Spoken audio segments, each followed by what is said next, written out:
Yeah, welcome to this video for round 11 of the candidates in London.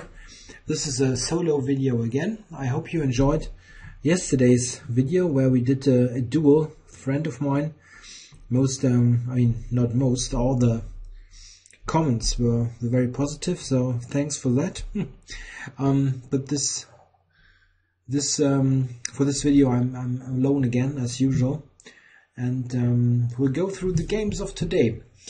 So let's start with Ivanchuk Gelfand. This was arguably the least interesting on paper because of the standings.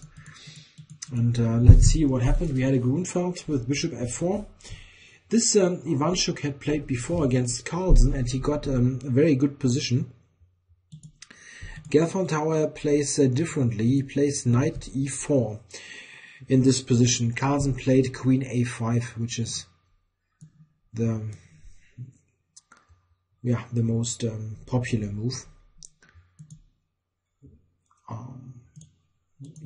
Knight e4 is what Gelfand played. It's interesting. The idea is to immediately fight for the activity of this bishop. And oops. Ivanchuk played rook c1. Yeah, c3 was hanging, so this is a good idea. And now an interesting continuation by Gelfand, knight to d7. He plays this here very actively, and I think this is an interesting way probably to combat bishop f4 besides the main line. Of course, it's a pawn sacrifice, but it's very interesting what is White supposed to play. He took on d5, by far the most logical move, and I really don't see anything else, to be honest. Black's intention is to take on c3, takes d5, and have compensation for the pawn, but he took here and queen a5, so lots of pressure on this knight. So Ivanchuk went knight d4, blocking this, and this is what happened. Looks very sharp. It wasn't mandatory to play in this way. Black could also consider to maybe just play like this. It's not terrible. Black is a pawn down, but he's got very good pieces, very good bishop, active queen, good knight. Rook here, e6. He's got all kinds of active ideas, and this is probably an interesting way to play. So this game is not very exciting at the end, but still might be a good way to combat the bishop f4 Grunfeld. If you play this opening as black, maybe this is something to check. Yeah, he took on a2 at Ivanchuk played c6. Very direct. Knight to c5, bishop e2. Yeah, and now bishop e2. Yeah, we should maybe briefly look what happened if White plays c4. White plays c4, covering the pawn. Then there's the very strong move e5. White has no choice, needs to take. And after this, with this e5 threat, it gets very critical, because one problem is that, if you look at this, there's also a big threat on f2. So this is very bad for White even. So played this, and after queen takes d5, the queen was attacking this. He played bishop f3, queen to c4, with a big threat. Bishop e2 back, queen to d5, and back. And well, that's it. Draw agreed. Well, it's a repetition. Yeah, well, not the greatest game ever. Basically, repetition after move. What is this? 14. They played until move 17, so it's a bit of a non-game. But still, maybe it's an idea for Black to look at this. It was not entirely necessary to make the draw. I mean, they could have continued with other moves. Maybe they are not so correct in comparison to making the draw, but it would be possible. So if someone as black tries to or investigates this line, that this is not much of a problem, this repetition.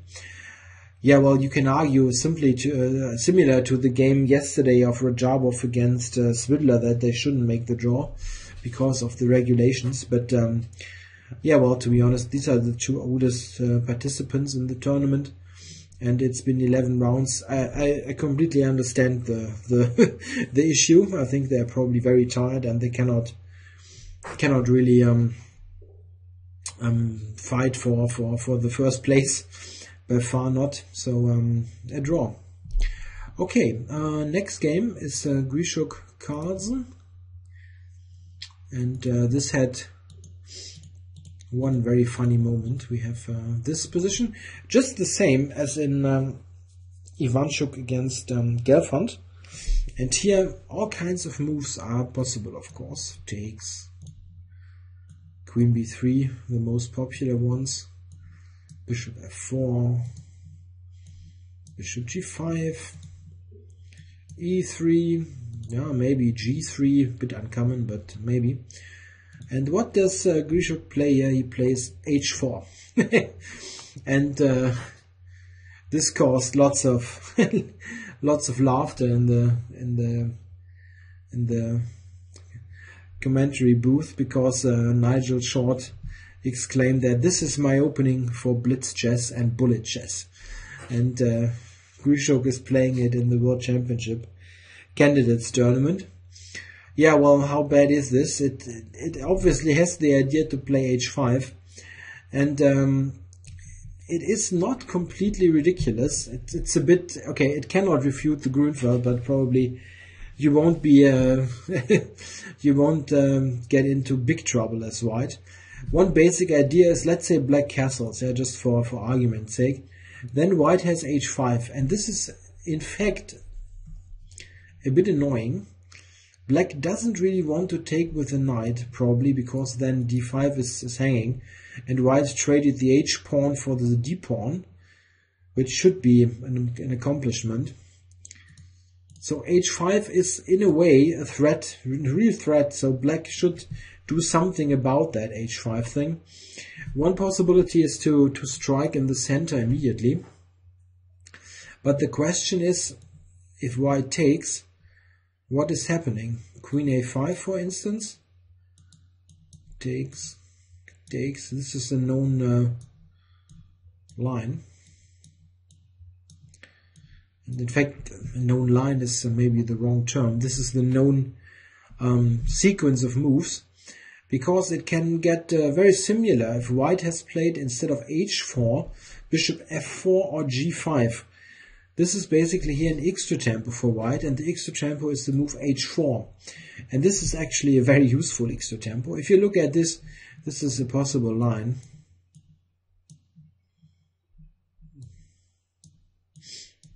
So this is known, but with the pawn on h2, and now white can play h5.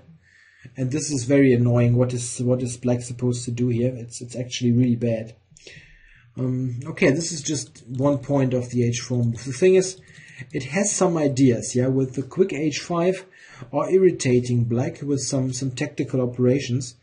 So Carlsen obviously never expected this move, and he thought for a while and then went c6. And this is of course the no-nonsense approach. Black basically says, okay, I'm playing a Slav, what are you playing? You playing h4? Yeah, well, the idea is to bolster the center, and so h5 is just ridiculous. I take it and I'm a pawn up. Yeah, well, okay, and now Grischuk just played bishop g5, developing a piece and continuing in a rather solid fashion. Castles, takes, and h5. Okay, I'm saying in a rather solid fashion. Well, this doesn't look so solid, but white is only slightly behind in development. It's not a big issue, and black needs to take care of it. You cannot completely ignore all this. So he played here bishop f5, developing this piece. e3. Yeah, and now black played e6, which was not strictly necessary, but makes sure that there's nothing bad happening on d5. He cannot play knight d7 just to show it. It's simply giving up this pawn. He cannot do that. So he is preparing this with e6. Yeah, now Grischuk just played it simply, took on g6, and Carlsen recaptured with the bishop. Yeah, you could argue that this is also possible, but it always looks a bit strange because of this possibility. Not instantly, but the idea. And then the bishop doesn't have any square, e4, but there it gets taken. He plays bishop g6, which is completely fine. White doesn't have anything better than this move anyway, and will take probably at some point. So bishop d3, knight d7 just developing, and queen e2. And white intends to maybe castle long. Note that despite of all this, white has played a rare line and surprised Carlsen and so on, that he's got 40 minutes more on the clock. He just played quickly, played normal moves, and didn't try to completely refute it. So he didn't spend so much time, while Grischuk burned lots of time. Yeah, in this position, I think Carlsen should have played differently. He plays now very ambitiously in a way. I'm not sure if this is the right word. Well, he played e5. That opens the center, and it's sort of, yeah, it's a bit like this very well-known figure of speech that you should counter some action on the wing with some action in the center, which is in a way very often true, but it doesn't always really bring so much advantage as you believe. Yeah, in this case we can look at what is happening, and at the end have a look at this. It's all very logical. Black's got this isolated pawn, and I guess Carlsen was thinking that he's got enough play with the good bishop and the problems that white still has a bit with his king. It is still in the middle. Probably this is a right judgment. White doesn't have any big advantage, but it feels like white should be able to maintain a little bit of something. The way he played, however, it was nothing. He played rook d1 first, which was answered by queen a5. This is funny because white now has a funny opportunity. He actually played king f1. But here you must look at rook takes d5, and this is interesting. This is the answer. At first you think this is completely ridiculous, because when white takes, it simply blunders the rook. But white does not need to take. He can just play king f1. Funny tactic. Now the queen is singing, but there's a big trick coming. Knight d2 check. Exclamation mark. And if white takes, there's rook d8 coming, or this one. And this is a very funny cross pin here, very unusual motif, and this leads to a perfectly playable game for black. For example, rook a5, rook d2, and the combined pressure here on c3 and b2 plus these problems lead to a completely fine position for black. So he's got enough activity to compensate. He went king f1, rook d8, covering the pawn, knight d4, all very logical, queen c5, knight b3, attacking the queen. It returned to c6, needs to keep d5 protected. And now Grischuk played knight a5, queen c7, knight b3, queen c6, knight a5, and draw agreed with a repetition, the same thing as we've seen before. Here it is indeed difficult to play something else. You can, but it's rather risky. Grischuk could try to play on in a way, because this pawn is still a little bit of a weakness, but it's not clear exactly how to continue. Black has got ideas like queen c4 or knight c4 at some point. It's not easy at all. White can play, for example, king g1. This is not a great configuration. Queen here, queen d2, and somehow continue, but it's probably not very very successful, this attempt to continue. Black is active enough; those pieces are active. Maybe white is a bit better somehow, but it's not easy. He's got 15 minutes. You know, it's Grischuk. He's always burning time like no tomorrow. So it's a draw, and probably this is a fair result. So Carlsen with the draw. So now look at the other games. Let's do Kramnik Radjabov. Kramnik won yesterday, a very important game against Grischuk, where Grischuk basically handed him the point with the time trouble induced blunder. And here with white against the currently last place, you expect Kramnik to try for a win. He's playing g3 here, which he did before in, I think, round 2 or something, near the start of the tournament. He played this against Grischuk, and it ended in a draw. And he plays it again here, so no bayonet attack or anything of his usual weapons. Yeah, Radjabov played with c5. This is an interesting way to play against the fianchetto variation. Very often it leads to the Benoni if white plays d5 at some point, or even to the Benko if black replays b5. But here white just decided to continue developing and wait. Here, very standard way to proceed is, for example, something like this, transposing to the symmetrical English. But this is, of course, not very active for black. It's solid, but not too enterprising. Radjabov plays a different line, and this is the line he had played before. Takes on d4 and queen c7. And this has a very simple idea. Just grab this pawn.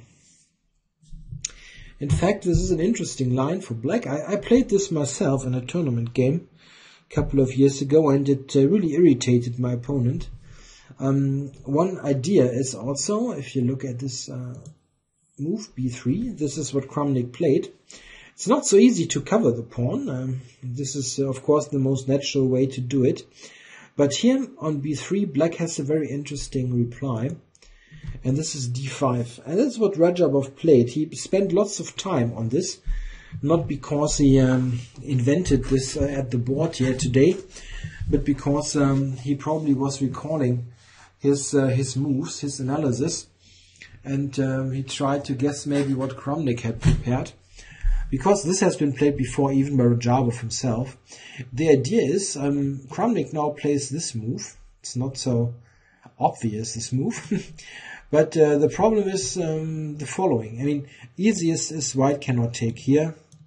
It just loses everything. But what about knight d5? This is in fact a big mistake.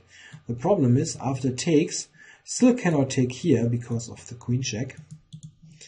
And after this capture, there are various ways now for black to win material. Rook d8 is one of them, with the idea e6. But even stronger in this position is the move e6, attacking the bishop. And if it retreats, there's rook d8. You need to first get the bishop back and then set up the pin. And now the move e5 or knight c6 coming will win the knight. It's a terrible pin on the queen and on the diagonal. So this is not on. White cannot take even. He can castle actually and play tactically, but Kramnik did something else. He played this, queen a5. This is necessary, queen a5. And now what is white supposed to do? You cannot take on d5 because of a6, and then you will lose material here. This one, intending knight d5. So black takes and drops the queen back. So black has played a number of queen moves to at the end return to d8. But in the meantime, he's got a really not harmonious queenside setup that he can play against. c4 is a weakness, and those knights don't have the greatest of positions. Let's have a look. Yeah, it needs to return here. So all this doesn't look too great for white.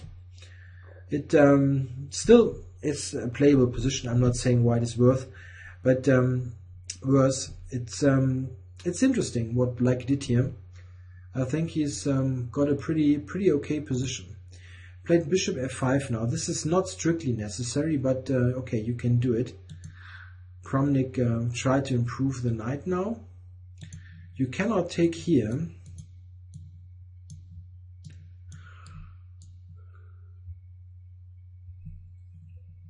This is embarrassing. So knight c2, improving the knight. It cannot stay on the rim forever. And now knight c6, just developing. Knight e3.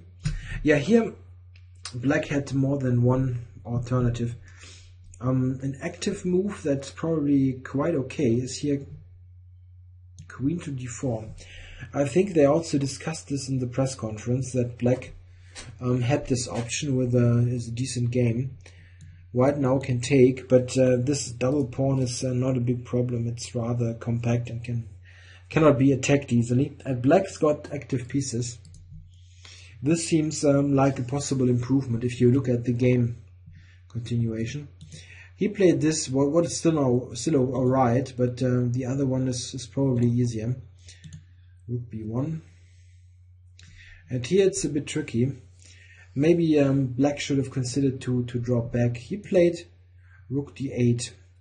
And funny enough, in this position, white actually had the opportunity to take on b7. And it wasn't bad, but it's not very human to play this way, because it leads to a slightly awkward piece configuration. Kramnik played queen c1, getting rid of this pin. But he could have taken, yeah. But have a look. This looks really really weird, to be honest. Placing the rook in this way. But it seems to be quite okay for white. Let's say queen here, here, and something along these lines. White could have considered this. It's maybe slightly better for him. He's got somewhat more active pieces, and the a-pawn on a6 is easier to attack than white's a-pawn, so slight advantage. Kramnik could have considered to take, but it's simply not a move that a human likes to make, of course, because you don't want this happening. So he played this, and now Radjabov played queen e6. Here he also had the option to simply play rook d7, covering b7. And that's probably the move I would have come up with, just protecting this weakness and continue to coordinate the position. It's probably passive is the wrong word, but it's not trying for the utmost, the most optimal move, but it's easy to play. Just cover it. He played more complicated. He played queen e6. After which Kramnik played rook e1, covering his weaknesses. Again, he had the option to take, yeah, and it would have been interesting, but he wanted to keep the tension probably. Radjabov now took on c4, and now he took on b7. Knight e5. Yeah, knight e5 looks very normal. it was a bit trickier. White had ideas like rook c7 pinning against the queen, actually, not the own knight. So this is why black decided to move this piece to e5. It seems that this move would have been better. One point is that this capture is not really leading too much. The rook now is basically trapped. It can only go here. And after this, black can play this funny transformation. And it's a complete draw. After, for example, this. Yeah, and this completely dead. It seems that knight a5 was better. The problem is he went knight e5, and here Kramnik rejected rook takes e7 because he thought that this would give black too much activity. Something like this. However, around something like this, not exactly this line probably, but this would be too active for black. He was considered that somewhere along these lines black gets too active with the knights. This is why he rejected to take. Very human approach. He played just bishop f4, which also secures some advantage. Black has got problems with his piece coordination, and still the a-pawn is a bit weak. Went back. And h3. I think actually one aim of Kramnik's moves here was to play rather quickly, keep the pressure on. There's somewhat of an annoying pressure on black's position, and then hope that Radjabov gets into trouble with the time. And he's down on time, like 40 minutes less than Kramnik. Knight here. And e4, intending e5. That's why black dropped back. There was not much of a choice. And here Kramnik decided to change again the position. Queen a3 was a good alternative, attacking e7. This is a move that I have much sympathy for, but he played in a more direct way. He took and entered on d5, and this also preserves some advantage. Black cannot really take this this kind of position. You don't want to have. It's opposite colored bishops, but 2 rooks on the 7th. White has the clear edge. No, not possible. Played rook e8. This is okay. Knight b4, rook d7. Yeah, it's all quite okay. Look at the time. Radjabov is somewhat down on time. Rook b6. And this exactly is the critical position which decides the game. Here Radjabov could have played the move rook c7, which is very logical, pinning the knight. And what is white supposed to do? If he takes a6 here, there's knight d7, intending knight e5. And in fact, the only thing that white can do to prevent material loss is to play e5. The thing is, let's make a zero move here. Then there's knight e5, and this is deadly. What white needs to do, he needs to, oops, not this. Oh, this was stupid. He needs to, after this move, needs to play here. He needs to play e5 so that this actually is a pin, and white can remove the queen. Let's say here, or d1, doesn't matter really. And this is now a draw because white is able to take on e5 in the next couple of moves.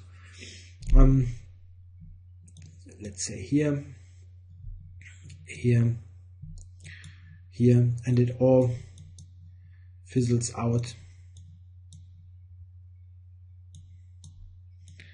Just one line. There are many more lines that are complete draw, like this. Yeah, and this actually would be the relatively logical outcome of the game, but Radjabov here invested a little bit of his time and grabbed a2. He probably thought that white will get the pawn back and we get a draw. But e5, and what now? Knight hangs. It doesn't have many squares. If you go to h5, for example, g4 is an easy reply. Went to d5, and now just this move, rook b2. Yeah, black doesn't have many squares. If he goes to a3, there's rook b8. With a double attack basically on the queen and on the rook, and this loses the house. Black takes, white takes this with a big check. So cannot go to a3, he must go to a4, and now we have bishop takes, rook takes, and oops, I forgot this, sorry. First this, of course. Rook b4, attacking the queen, went to a2, and now knight e7. This is the point. Sorry, I confused the move order.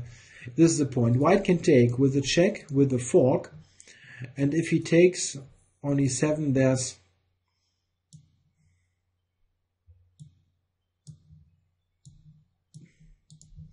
this coming up. Black's got a terrible back rank. No way to prevent well, it's not mate, he can play some desperados, but white is completely winning. This was the big point, the trick, which Radjabov obviously missed in some way. And okay, needed to move the king now, and loses the exchange. In addition, queen c4 is quite strong. Attacks f7, and yeah, black has got a move, needs to exchange. Took here, king f1, and now there's f4 threatening, or rook c to e4 threatening, at the end winning even more material, so Radjabov resigned here. Yeah, very sad loss in a way, because after white has rejected sometimes to take on e7, which I understand that he rejected this, somehow it seemed that his advantage had dissipated, and yeah, then he tried this last trick with rook b6, and Radjabov took on a2 and fell right for it. So yeah, but this is the fate of the guy at the end of the bottom of the table. If you're in bad shape, then it's nothing's going to work out for you. It's simply this way. It's a bit of this German, a bit similar to this German figure of speech from football. First we didn't have any luck, and then we even got unlucky. Yeah, it's a bit like this. Okay, so 3 games we already observed. The final game is Svidler Aronian. So Svidler Aronian, the game of the pursuer of Magnus Carlsen, with black here, Aronian against Svidler, who played an up and down tournament. I think he seemed to be in good shape, but then he lost 2 games against Kramnik and Carlsen. And let's see what he's doing today. He plays d4, which in this context is the ultimate anti-Marshall or anti-Berlin, as Aronian always plays e5 against e4. So no Berlin today, or Marshall. In fact, we got a Nimzo, which is a slight surprise, because Aronian normally plays the Queen's Gambit declined, or the Slav. Of course, every player basically plays the Nimzo, but he does it rarely.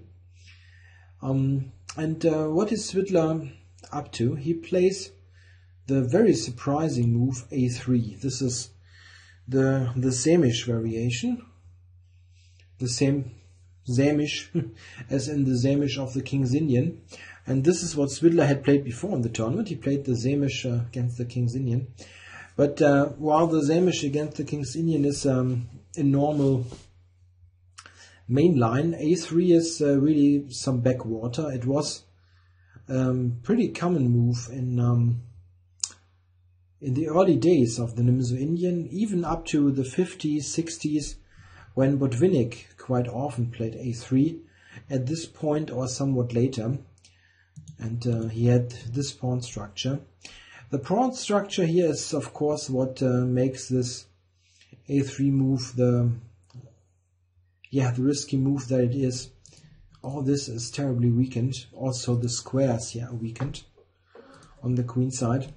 The Sämisch is in a way the, how to call it? It's a bit of the, it's like the King's Gambit of the closed games, or the Nimzo, because it's a bit risky, because the queen side is so weak that you very often lose material there, and in addition you need to try to get something of your chances in the center and on the queen side.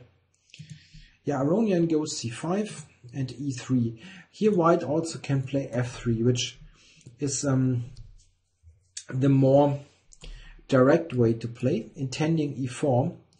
One argument against this move, however, is the continuation d5, which transposes to a position that normally is reached by the move order for f3, not a3, but f3, which is considered to be quite okay for black. But Svidler plays e3. Obviously his preparation, he spent like nothing for this. And here Aronian surprised.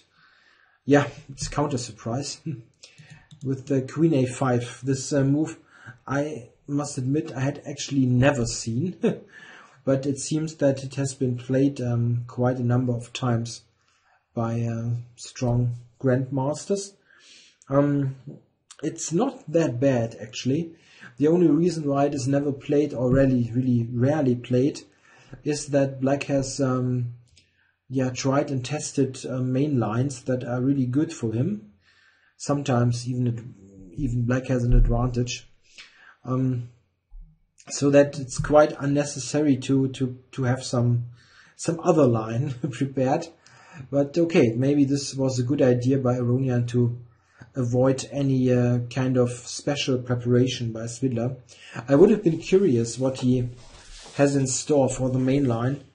Also because, well, I'm writing a book on the Nimzo as black, and I have something against the Sämisch prepared as well for the book, and it's not queen a5, but maybe I will put this in a, let's say, put this in as some kind of offbeat alternative. If you remember, if you forgot all your preparation, you can play this. It's not so bad. It attacks c3, and white has no good move that ignores this attack. Of course, he would like to play something like bishop here, knight e2 and so on, but bishop d3 is simply not possible. It loses the house. Cannot go here. So the normal move bishop d3 is not playable. You need to cover this pawn. Maybe you can argue that queen c2 is slightly more active than what Svidler played. Svidler played this move. It looks a bit passive, yeah, locking this bishop, but I think it's okay actually. White has a threat here. He threatens bishop d3. So bishop d3, knight e2, castles, e4. Play like in the normal lines, but the queen is silly on a5. And this means black needs to somehow put a spanner in the works, and he plays knight e4, simply capturing this. So he took some moves, but he made sure that white lost the bishop pair. d6. And now the interesting move f4, occupying lots of space in the center. Knight d7, knight f3, and here black decided to play in a very direct manner, trying to hinder white advance in the center. He played the move f5. Yeah, f5. It doesn't prevent e4. Svidler plays it right away. but black makes sure that white has not or doesn't get a very aggressive pawn center. If he wouldn't have gone for f5, maybe e4, e5 would have been an issue in the long run. So let's put on a couple more moves. This is important, capturing with the queen. This is much stronger than the really meek recapture with the pawn. It would, of course, improve white's pawn structure, but on the other hand, if you look at this, the black pawn on d6, which is the main weakness, now is impossible to attack for white. And in fact, this seems perfectly playable, this position for black. He doesn't have a serious weakness anymore. So this is much stronger. It attacks the d-pawn and basically will win the d-pawn. There's no way for black to defend it. Played castles, and now we have this exchange. And what kind of transformation do we have here? C-pawn exchange for d-pawn.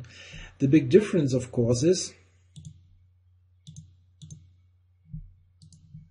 this knight.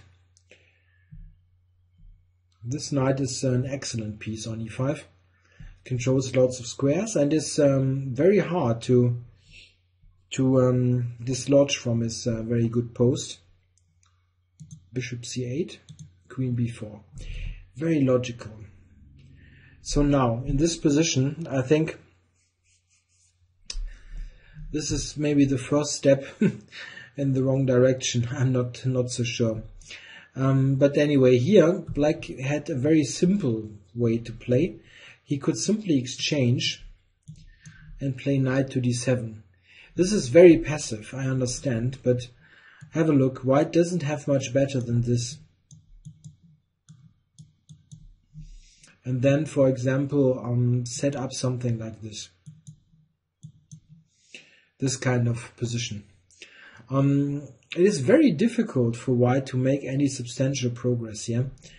Black will go to e7, maybe play h6 at some point, and then he simply plays bishop b7, e8, and just sit and wait. Yeah, you will never win this black, okay, but it's very hard to break down this position. This was an alternative, but Aronian didn't want to go for that. Keep this position in mind. It's not great, but it's playable. He went back to c7, and with this he had a really outstanding idea. But let's see, c5 looks quite normal. This advance, it gives up d5, but it also makes sure that black will never play pawn to b6, and it gains space for white. Yeah? So it's a normal good move. Yeah, and here everyone expected some, I don't know, passive but normal move. Let's say g6. It's not spectacular. But okay, black with this continuation needs to defend and defend passively. But it's still not an overwhelming advantage for white. Both players in the press conference said that they judged this position as being only very slightly better for white. I don't know. I mean, I much prefer white, but maybe it's still very solid. It's hard to make any substantial progress with the white pieces. However, Aronian did something entirely different. He played the shocking move g5, which really was completely unexpected by anyone, probably including Svidler. I'm not sure, but I would be shocked. I'm sure if this move would be played against me. Yeah, and now it's very difficult. Svidler needed to react now. What should he do? He played the move c6, which looks very normal. It releases the queen, and it sort of asks black, well, what are you doing now? I'm threatening here to take and activate all my pieces. In fact, here, black had a move to stay in the game, and this is knight to d5. amazingly, this is okay. If white now moves the queen, let's say somewhere, then you can actually take on f4 with the knight. And this knight has really good prospects. White has no compensation for anything here. Black is just better. So you, after knight d5, no. After knight d5 attacking the queen, you need to play here. This is the idea of white. And this might continue with queen b7 and these moves. And all the time there's knight f4, and this is probably leading to a round equal play at the end. Amazingly, black is so active with his pieces that it probably leads to rather drawish endings at the end. White has maybe a little bit of something, but it's not enough to get a win out of this. He really needed to go knight d5. What he played is the equally, compared to g5, shocking b5. Also a move that nobody expected. The problem is, if you look at the press conference, that Aronian underestimated the c6 move and also misjudged it. Somehow knight d5 didn't enter their heads here. The thing is that even c6 isn't the best move. White could have played queen e1 with the idea queen g3, and this would have been much stronger, leading to a big advantage for white. This is also why g5 is a mistake. Not because of c6, there is knight d5, but here queen e1. This was very strong with the idea queen g3. The idea is also seen in the game, because after b5, now Svidler plays queen e1. And we have very similar procedure as in the line before. Black played rook d5 and queen g3. This is the problem. Queen is opposite the king, and black has no move other than h6. There's nothing else. Here you can try to play even more aggressively as white, but what Svidler did is perfectly enough. He took on g5, queen takes e5, and exchange down to an endgame where white has got an extra pawn and he's got those two pawns, which means with good technical play white should win it, and he did, I think, a really good job. King f7 first, blocking the pawn, and now it starts. Rook f4, this is strong. The rook is very good on the 4th rank. It controls important squares. It prepares bishop to e4, covering the pawn. And it's generally a good, well placed here on f4. Black activates the rook. 2d2. Cannot go here, of course. This is losing the rook, or the exchange. Rook d2. And now h4. Again, simple move, but strong move. It takes away g5. Black can never use the square. It gives some space for the king, and in the long run maybe one of those pawns can promote. Yeah, a5 and rook c3. This is also very strong. Rook g3, rook g7, and black's king will be the target. Played rook e2. But this allows a tactic. Check on g6. Black takes f7, and the pawn will promote. He cannot take it. This is why he went back.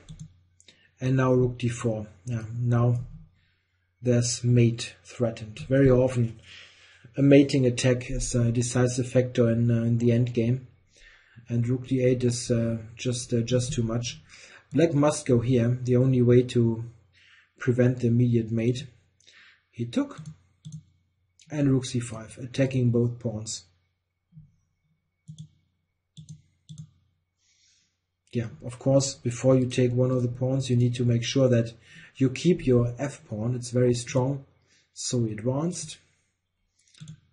Takes, and now rook takes d5 with the idea rook d8.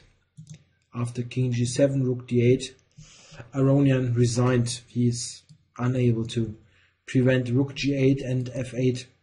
Yeah, and there's also the c-pawn. So completely winning position. Yeah, Svidler beat Aronian, who went wrong with g5 and b5.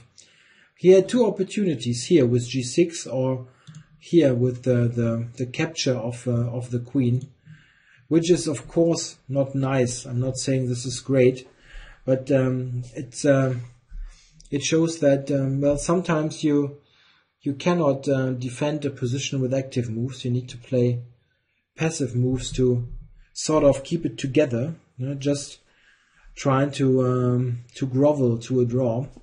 And I don't know, it's very often these days that people say, well, what would Carlsen do? He probably would play some ugly defensive moves and somehow not lose.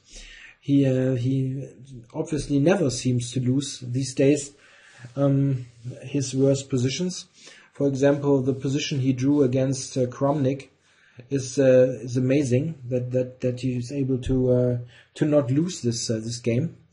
Yeah, well, in Aronian he didn't really, I don't know, had the composure today to defend this position and lost a very important game. So the standings. This means that Carlsen still leads with +4, 4 wins, and now Kramnik is the number 1 opponent for him with just half a point behind.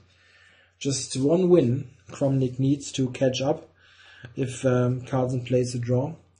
And Aronian is after that with half a point behind Kramnik and 1 point behind Carlsen. And well, tomorrow is the game of the games. Yeah, it's Aronian with white against Kramnik. And this is a must-win. Aronian must win this game, otherwise he's out of it.